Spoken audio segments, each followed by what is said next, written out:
Yeah, there's really nothing new to say right now, and it'll be in the courts here at some point here in the near future, and then after that that process takes place, then I'll have a little bit more to say, I think. For incoming recruits, Kirk, how important are June and July? Just in terms of when the current freshmen, the guys that just got here, yeah. Okay, yeah, we've got probably the biggest number we've ever had, quite frankly. A lot of big numbers. Right now we're setting trends, but that's probably a sign of the times too. We've never mandated it for our first-year guys, and the guys that want to be are here. So I think it's a real positive because they're getting acclimated. They're getting a little better feel for what it's like, the tempo and the pace, and it's different. Just like our guys that go to the NFL, it's a little different there. So it's a great time for them to get acclimatized a little bit and get used to things. And my only request is I wish we could talk to them a little bit more often, or at least go in and watch them. The basketball coaches have a lot better lobbyists than we do. They're actually allowed to work with their players in the summertime, and if we walk in the weight room, that's a violation if they're in there. So I'm still trying to figure that one out. We got to talk to Ferentz, see what those guys are doing about it. They got some good lobbyists apparently. How do you treat these players that are verbally committed to you so early? Do you have to keep recruiting them? Absolutely, yeah. Verbal commitments are verbal commitments. And that being said, though, I mean, we really, we haven't lost. I don't know what our percentage would be compared to others, but it seems like people that declare here are pretty good about that. But you always have a surprise. Not always, but it's not uncommon to have a surprise somewhere along the way. And we'll recruit those guys every bit as hard as the guys that we still have left on our list, and you have to. But we're really excited about the way things are going right now. I feel really good about the group that has committed, and but it's a long race to run.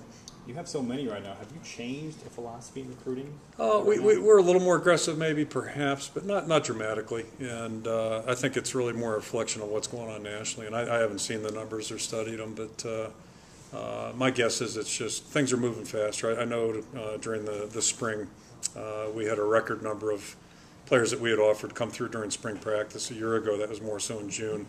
So things are just shifting forward like a lot of things. And, I think probably at some point the NCAA rules, and I know the head of the NCAA has addressed this a little bit, but some of those rules are going to have to shift with it because, if you think about it right now, I mean, for us to have 56 official visits next recruiting season, that's a nice thought. I don't know who we'd bring in to fill those 56 slots up. So, but that's kind of a good, symbolic of the way things have changed in recruiting in our sport.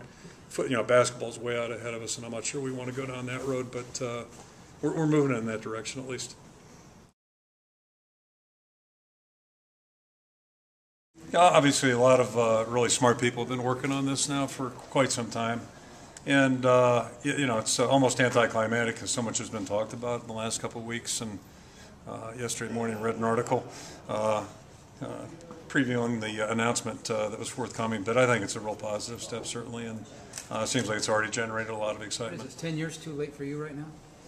Oh, yeah, I guess maybe you could argue that, but, we've had a couple chances to be in that mix, and that's the fun of playing. You just never know where you're going to be at the end of the year, and a lot of factors go into it, so that's the fun part about all this stuff. Change anything in terms of non-conference scheduling?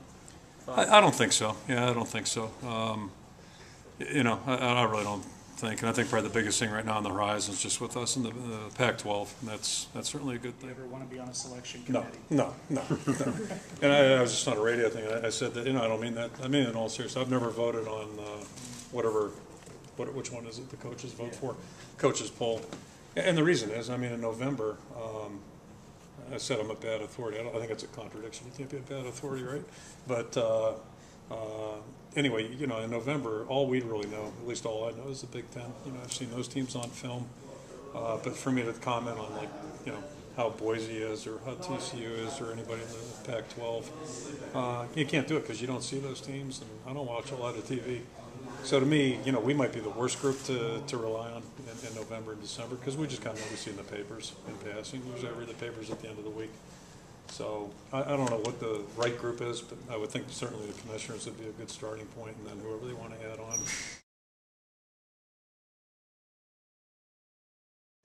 I think the real key thing for us right now, we don't have a large number of seniors, obviously, but the key thing for us is guys like James Morris, Chris Kirksey, C.J. Fedorowicz, Cavante Martin-Manley. Those guys are going to have to play like they are they're veteran players, and they are. I mean, they've played enough now, and they're not seniors, but James Morris might as well be from that regard. So those guys are they're going to have to help bridge the gap a little bit, but that's okay. It's interesting. Steve just shot me a email here in the last 48 hours just about, I guess it's our 07, 09 teams. We're two of the younger teams too. So, one turned out pretty well, one not so well. But we have opportunity. We have enough players here to be successful. So it's just a matter of bridging the gap, a little different dynamics maybe.